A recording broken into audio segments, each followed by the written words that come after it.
வணக்கம். நம்ம சேனலில் தொடர்ச்சியாக நிறைய விஷயங்களை சொல்லிட்டு வர்றோம்.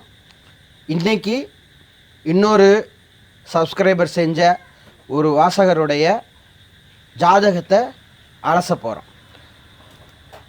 ஏற்கனவே சொன்ன மாதிரி தான் நம்ம ஜாதகத்தை உங்களுடைய ஜாதகத்தையும் நாங்கள் அலசி ஆராய வேண்டும் அப்படின்னு விருப்பப்பட்டீங்க அப்படின்னா ரெண்டு விஷயத்தில் பண்ணலாம்.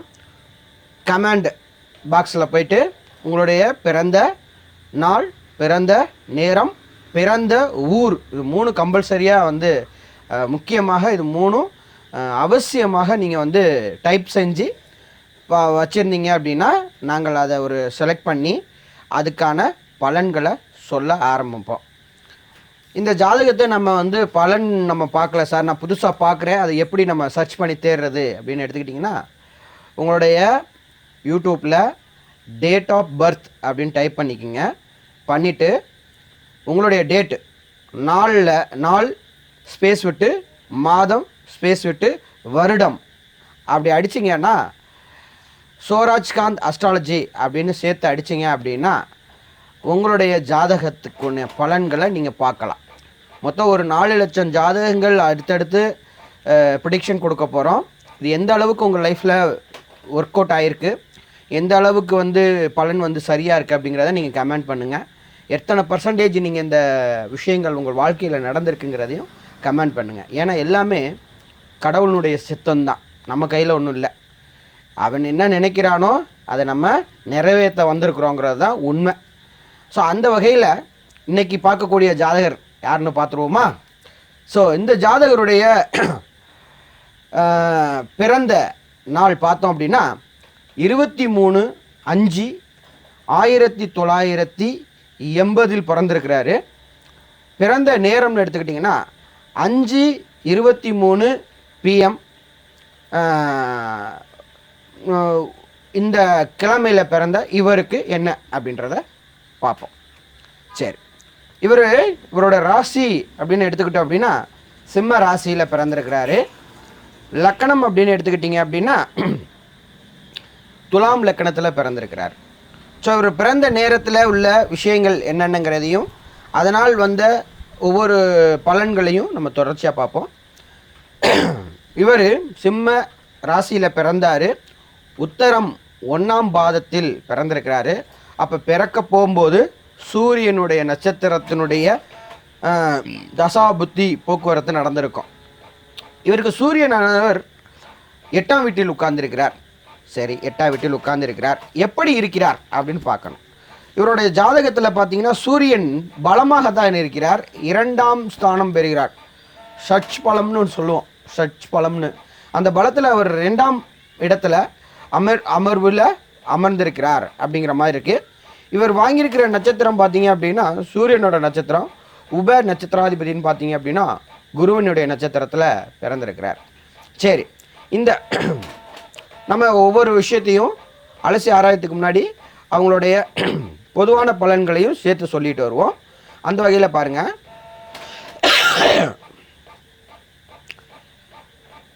லக்கணம் அப்படின்னு எடுத்துக்கிட்டோம். துலாம் லக்கணம். துலாம் லக்கணம்னாலே என்ன, தராசனுடைய தன்மை அப்படின்னு சொல்லுவோம். அந்த வகையில் இந்த நபருக்கு அற்புதமாக பொருந்துகிற மாதிரி விசாகம் 2ல் குரு அமர்வு. குருனாலே அந்த ஒரு என்ன சொல்கிறது, பேராசிரியர் தன்மை, பிறரை எடை போடுவதில் வல்லவர் என்று சொல்லக்கூடிய அளவுக்கு தராசு போடக்கூடிய தன்மை உள்ளவராக இருக்கிறாரு. துலாம் லக்கணத்தில் பிறந்தவங்க பொதுவாக வியாபாரம் செய்யக்கூடிய குணம் இருக்கும். இவரோட ஜாதகத்தை அலசி ஆராய்ஞ்சதுலேயும் பல கிரகங்கள் இவர் சொந்த தொழில் தான் செய்வார் என்பதும், பிறரிடம் வேலை பார்க்க சிறிது கூட மனது வராத நபராகவும் இருக்கக்கூடிய நபராக இருக்கிறாரு. அதே நேரத்தில் பார்த்தீங்க அப்படின்னா இவருடைய லக்கண அமைப்பு அப்படின்னு எடுத்துக்கிட்டோம் அப்படின்னா துலாத்திலிருந்து கணக்கிட்டு பார்க்கும்போது சூரியனானவர் இவருக்கு 11வது இடத்தில் அமர்வு. அதாவது இந்த 11ஆம் இடம் சூரியனுடைய இடமானது பாதகஸ்தானமாகவும் மாரகங்கள் ஏற்படுத்தக்கூடிய ஸ்தானமாக செவ்வாயினுடைய அதிபதியாகக்கூடிய விருச்சக ராசியும் 7ஆம் அதிபதியாக இருக்கக்கூடிய மேஷ ராசியும் அமர்வு இருக்குது. இந்த ஜாதகருக்கு இவரோட லைஃப்பில் என்னென்ன அப்படிங்கிறத பார்க்குறதுக்கு முன்னாடி ஒவ்வொரு கிரகங்களும் அமர்ந்த நிலையின் அடிப்படையில் இவருக்கு என்னென்ன நடந்திருக்குங்கிறத ஒவ்வொன்றா சொல்கிறேன். நம்ம ஏற்கனவே இந்த ஜாதகத்தை எடுத்து பார்த்ததில் இவருடைய சூரியனானவர் ரிஷபத்தில் அமர்வு அப்படின்னு எடுத்துக்கிட்டோம்னா 11ஆம் வீட்டுக்கு அதிபதி பாதகாதிபதி 8இல் அமர்வு. நல்ல வேலை, பாதகாதிபதி 8இல் அமர்வு இவருக்கு ஒரு விதத்தில் யோகம்தான், இன்னொரு விதத்தில் அது எப்படி இருக்கும் அப்படின்னு பார்ப்போம். பயந்த தோற்றம் உடைய நபர், ஒரு பயந்த தோற்றம் அப்படின்னு ஒரு தன்மை உள்ள நபர், மனைவி மக்களிடம் ஒரு பிரிவினை முரண்பட்ட கருத்துக்கள் உள்ள நபராக இருக்கக்கூடிய வாய்ப்பு இருக்குது சூரியன் இங்கு அமர்வதனால் ஏற்படக்கூடிய விளைவுகள். அதே மாதிரி விலங்குகளிடம் கொஞ்சம் எச்சரிக்கையாக இருக்கணும். விலங்குகளால் காயங்கள், தழும்புகள், உடலில் உபாதைகள் ஏதாச்சும் ஏற்பட வாய்ப்பு இருக்குது. விலங்குகளால் ஆபத்துக்களும் உண்டு. அப்படிங்கிறனால விலங்குகள்கிட்ட எச்சரிக்கையாக இருக்கக்கூடிய நபர். இவருடைய பொருளாதாரம் அப்படின்னு எடுத்துக்கிட்ட போது லாபஸ்தானாதிபதி 8இல் அமர்ந்தனுடைய விளைவு பொருளாதாரத்தில் நெருக்கடியும் உஷ்ண சம்பந்தப்பட்ட தொந்தரவும் எதிர்பாராத அமைப்பில் சில லாபங்களும் உருவாகும். ஏன்னா 8இல் லாபாதிபதி உட்கார்ந்துருக்காரு பாருங்க. பரிசு சீட்டு, எதிர்பாராத வருமானம், திடீர்னு ஒரு வருமானம், காரணம்லாம் தெரியாது, ஏதோ யாரோ ஒருத்தர் ஒரு இனாமாக கூட கொடுத்துட்டு போயிடுவாங்க. இந்தப்பா வச்சுக்கப்பான்னு கொடுத்துட்டு போகக்கூடிய யோக அமைப்பு இந்த ஜாதகருக்கு உண்டு. அதே நேரத்தில் இந்த ஜாதகருக்கு அந்த அமைப்பு சொன்னோம்ல, சூரியன் புதனும் சேர்ந்து ரிஷபத்தில் அமர்ந்தனுடைய விளைவு வியாபாரம் அப்படின்றது தொழில் செய்யக்கூடிய அமைப்பு அப்படின்றத இந்த அமைப்புக்கு உருவாக்குது. சரி, இவருக்கு இது பாதகாதிபதி திசை. இந்த பாதகாதிபதி திசை இவருக்கு பிறப்பிலே நடந்துருச்சு. 1980 to 1986க்குள்ளேயே இவருக்கு என்ன ஆகிடுது அப்படின்னா இவருக்கு அந்த திசைகளோட அமைப்பு முடிஞ்சிருது. இப்போ சின்ன வயசுலேயே இவருடைய அந்த திசையை பார்த்துடக்கூடிய நபராக அமைஞ்சிடறாரு. சின்ன வயசுங்கிறனால பெரிய ஒரு நன்மையும் தீமையும் கலந்துருக்குவது அது அடுப்பில் தெரியும் போது கொஞ்சம் இருக்குது அப்படிங்கிற மாதிரியான ஒரு சுபாபம் அமைப்பு இந்த ஜாதகத்தில் பார்க்குறோம். ரெண்டாவதாக பார்த்தீங்க அப்படின்னா சந்திரனுடைய நிலை. சந்திரன் பார்த்தீங்க அப்படின்னா நட்சத்திரம் வாங்கியிருக்கிறது பார்த்தீங்கன்னா உத்தர நட்சத்திரத்தில் அமர்வு உட்கார்ந்துருக்கிறாரு. அதனுடைய சாரம் எடுத்துக்கிட்டிங்க அப்படின்னா சிம்ம வீட்டில் அமர்ந்திருக்கிறாரு. இவர் 10ஆம் வீட்டுக்கு அதிபதியானவர் 11இல் அமர்ந்திருக்கிறார். அப்படிங்கிற பட்சத்தில் தொழில் முறையில் லாபம் உண்டாகும், தொழில் செய்வார். மூத்த உடன்பிறப்புடன் சேர்ந்து செய்யக்கூடிய தொழில்கள் அமைப்பு ஏற்படும். மூத்த உடன்பிறப்பு உதவி கிடைக்கும் அப்படின்ட்டு இருக்கு. அது ஏதோ ஒரு வகையில் உதவி கிடைக்கக்கூடிய யோகம் உள்ளது. அதே நேரத்தில் இந்த ஜாதகருக்கு என்னென்னா சாந்த சொரூபி அப்படின்னா என்ன, ரொம்ப அமைதியாக இருக்கிற மாதிரியான ஒரு தோற்றம் உரியவர் சந்திரனானவர்.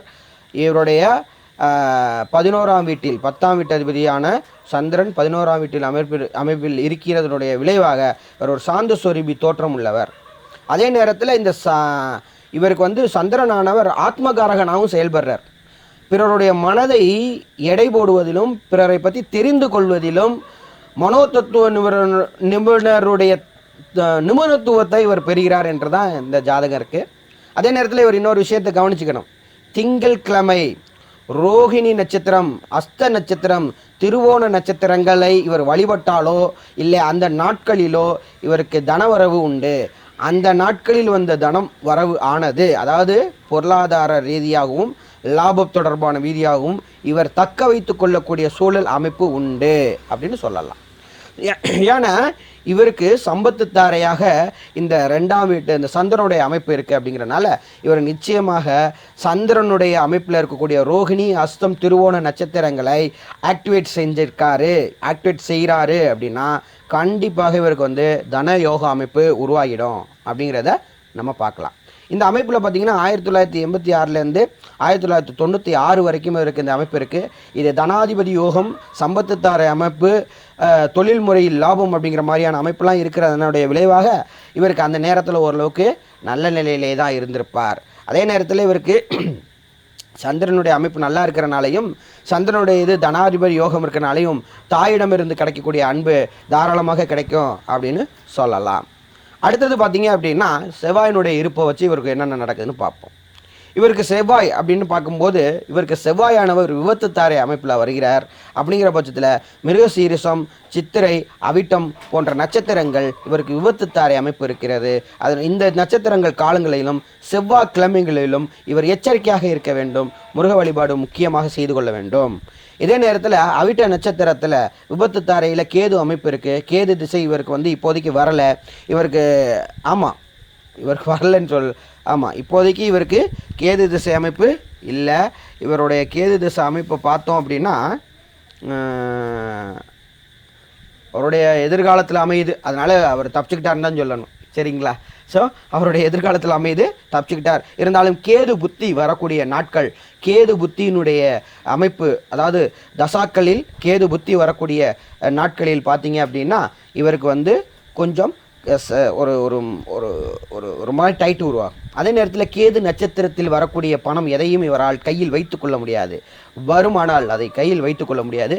காரணம் என்னன்னா, விபத்து தாரையில் கேது அமர்வு ஏற்பட்டதுனாலும், கேது இவருக்கு 5ஆம் இடத்தில் அமர்வு இருந்தாலும் விபத்து தாரையினுடைய நட்சத்திரத்தில் அமைந்தனுடைய விளைவாக நன்மையும் தீமையும் சேர்ந்து கலந்து செய்யக்கூடிய அமைப்பாக இந்த இருக்குது.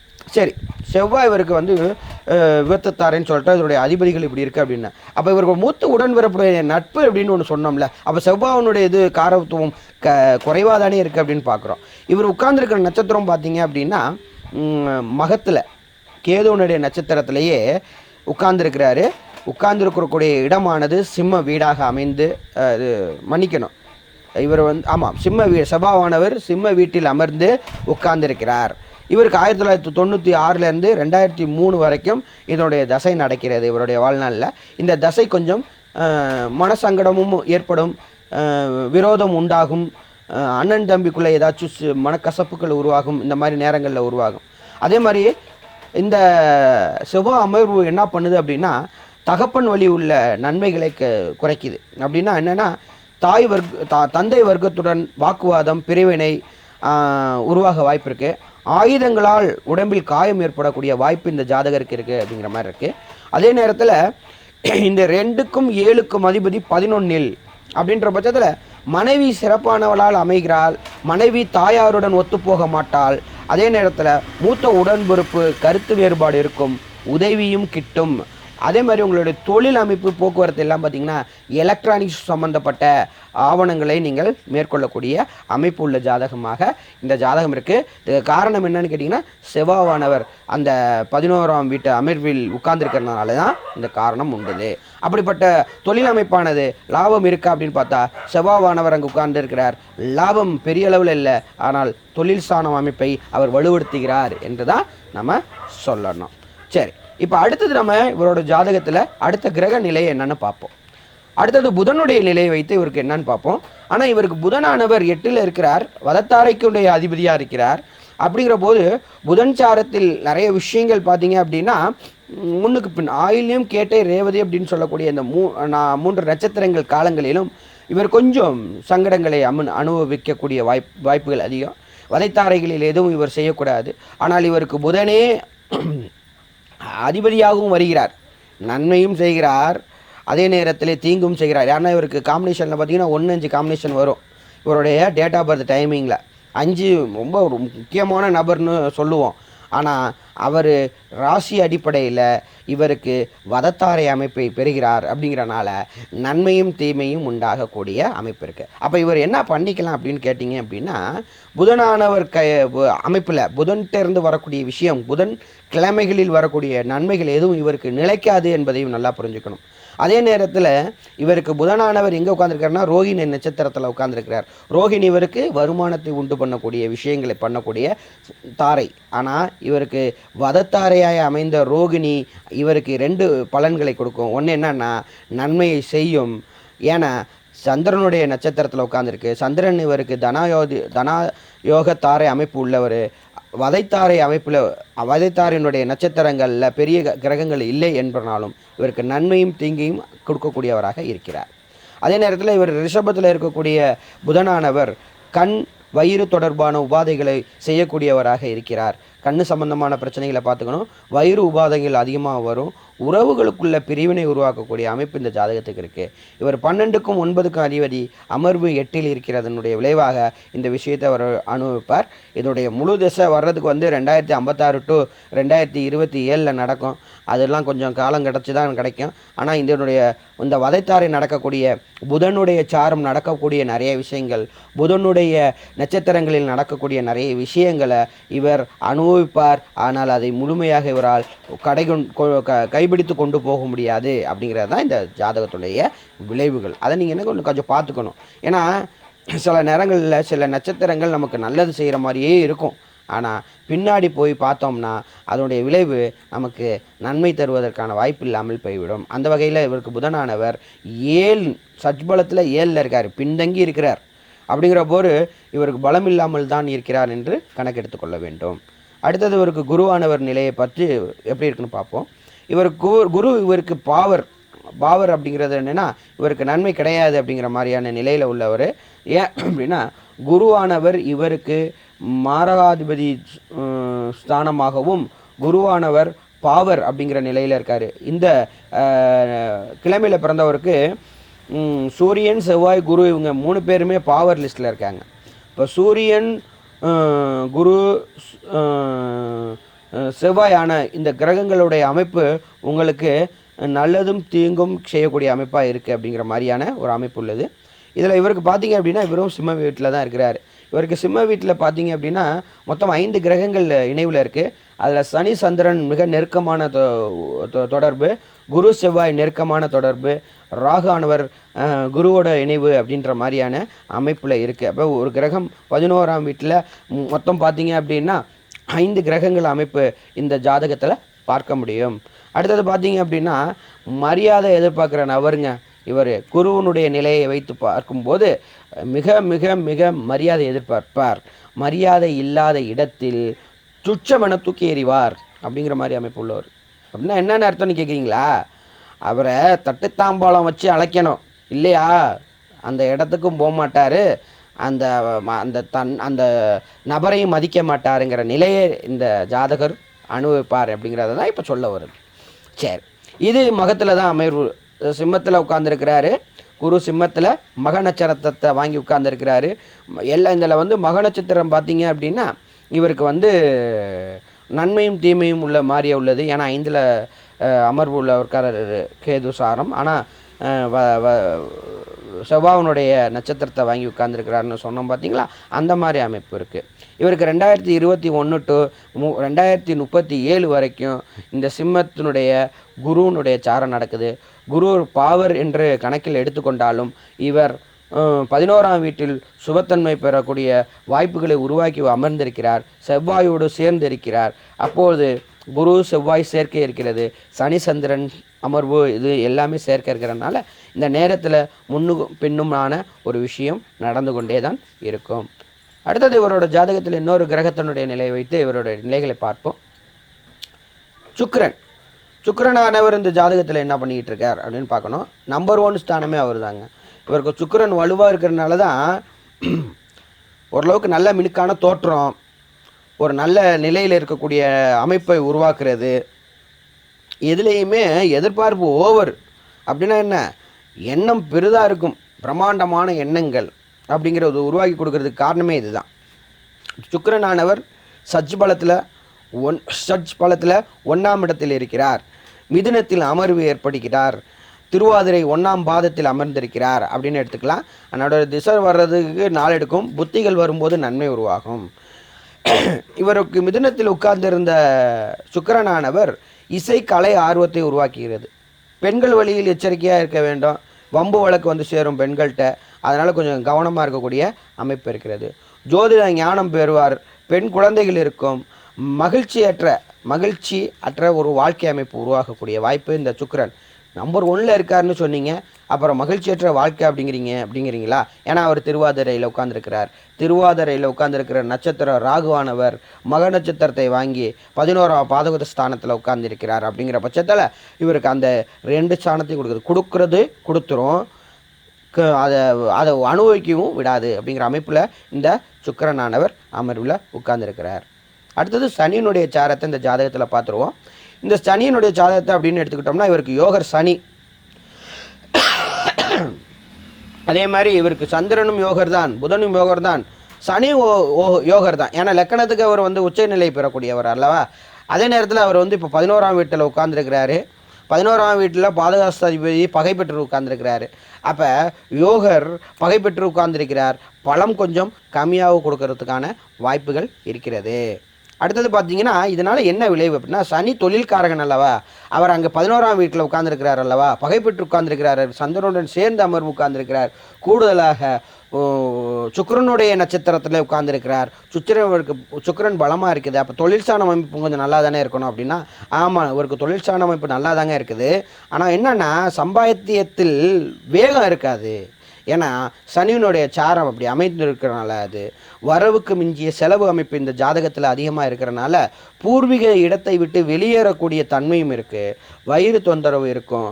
கல்வி படித்தது வேறு தொழில் வேறு என்ற அமைப்பு உருவாகும். உடன்பிறப்புகளால் மனக்கசப்பு உருவாக வாய்ப்பு அதிகம்.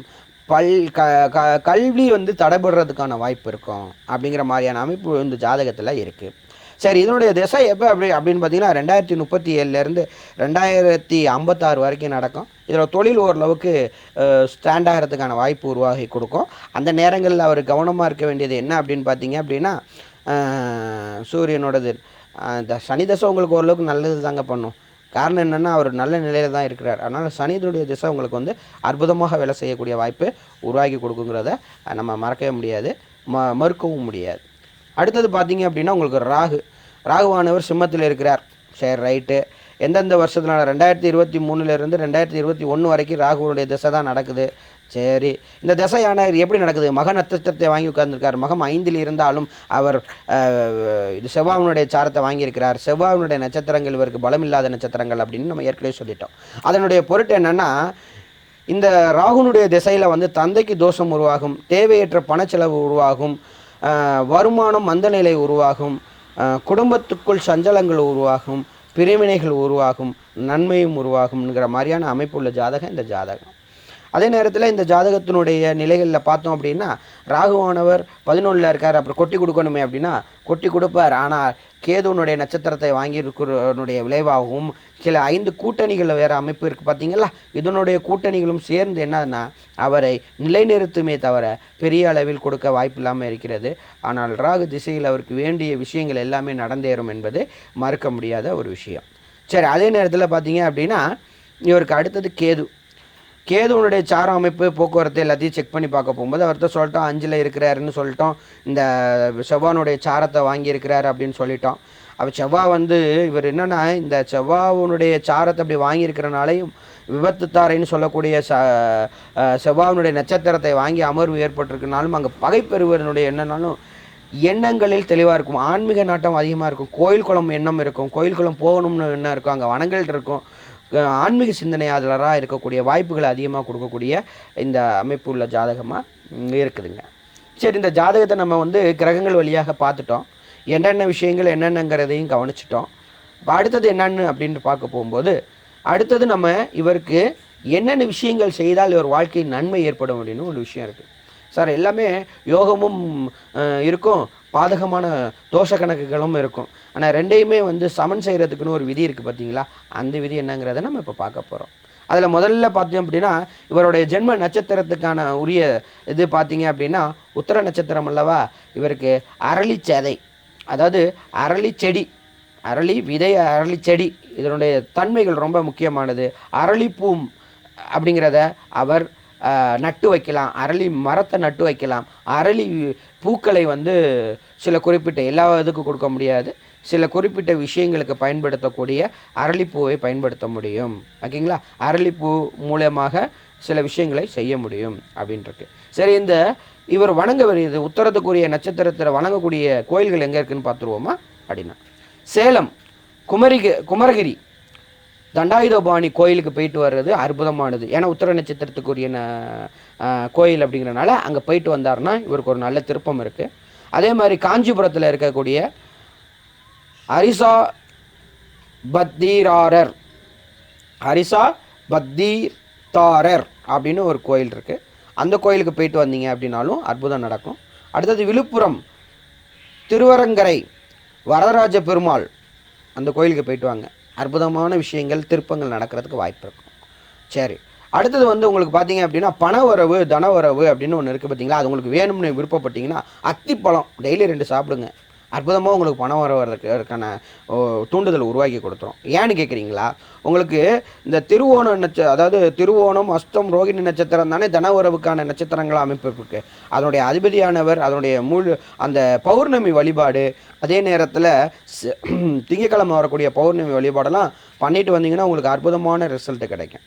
அதாவது பொருளாதாரத்தில் தடை இல்லாத வேகம் கிடைக்கக்கூடிய வாய்ப்பு இருக்கும். அத்தி மரத்தில் வளர்க்கலாம். அத்தி மரத்துக்கு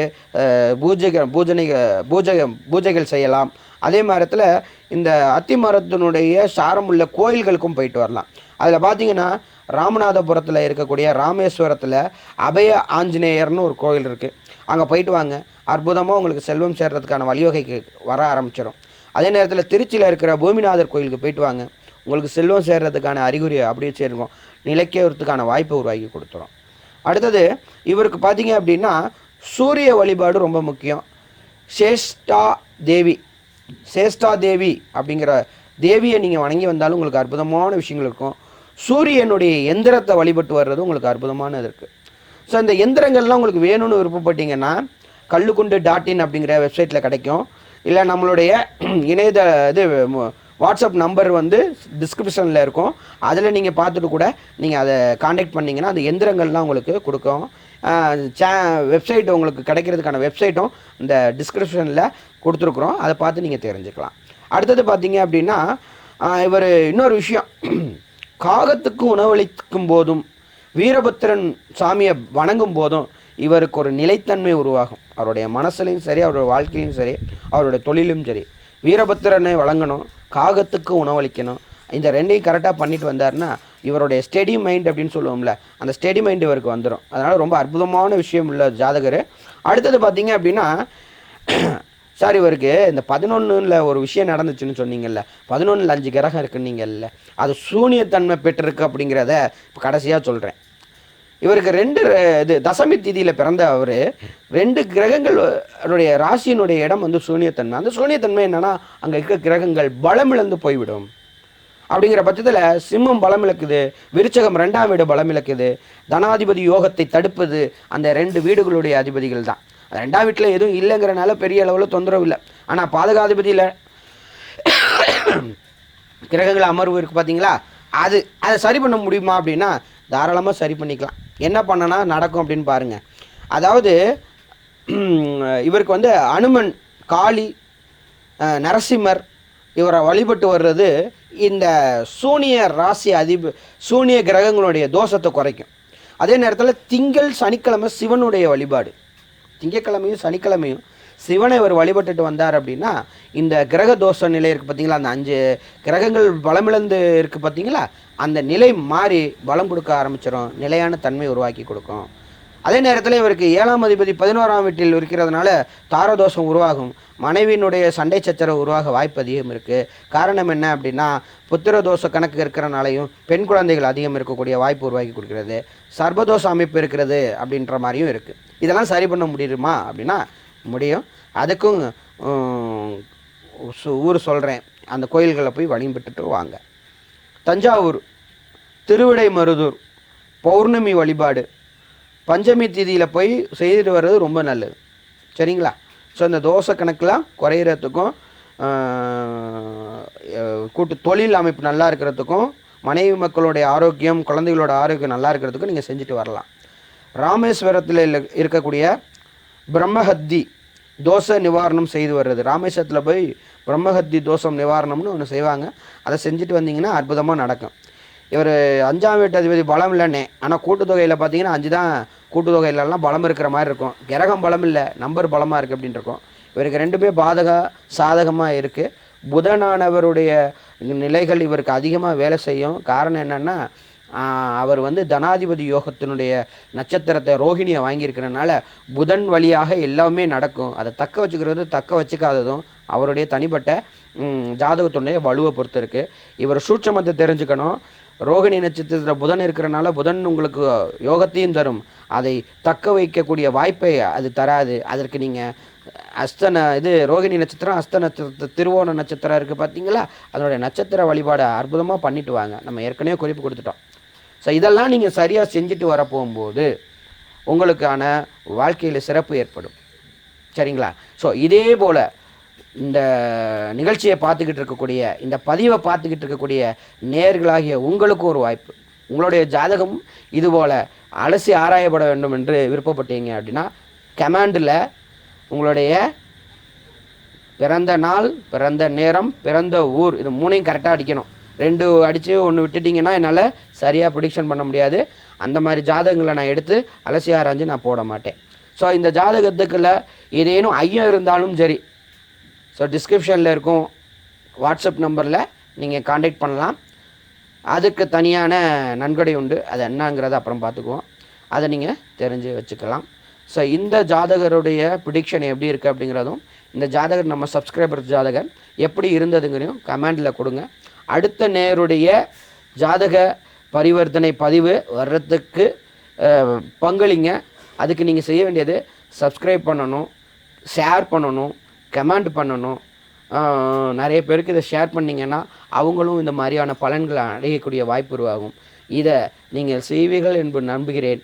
இந்த சேனலை சப்ஸ்கிரைப் பண்ணி இந்த நிகழ்ச்சியை பார்த்தமைக்கு நன்றி. வணக்கம்.